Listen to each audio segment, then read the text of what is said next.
அனைவருக்கும் வணக்கம். காவிரி பிறப்பெடுக்கும் தலைக்காவிரியில் இருந்து பெரிய ஓடைகளாகவும் பாகமண்டலா பகுதிகள் வர பார்த்தோம்.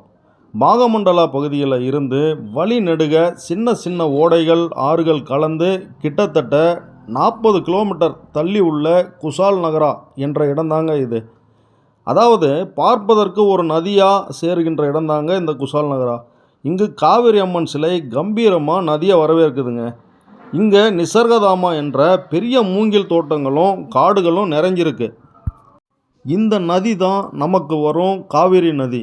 இங்கிருந்து இந்த நதி ஹாரங்கி டேமை கடந்து ஹேமாவதி நதி மற்றும் மற்ற கிளை ஆறுகளும் இதில் கலந்து கேஆர்எஸ் என்று சொல்லக்கூடிய கிருஷ்ணராஜசாகர் அணையை கடந்து பின்னர் கபினி ஆறுடன் இணைந்து பிலிகுண்டுலுவில் நம்ம எல்லையை அடைஞ்சு ஒகேனக்கல் நீர்வீழ்ச்சி மேட்டூர் அணைகளை கடந்து டெல்டா பகுதிகளை வளப்படுத்துதுங்க.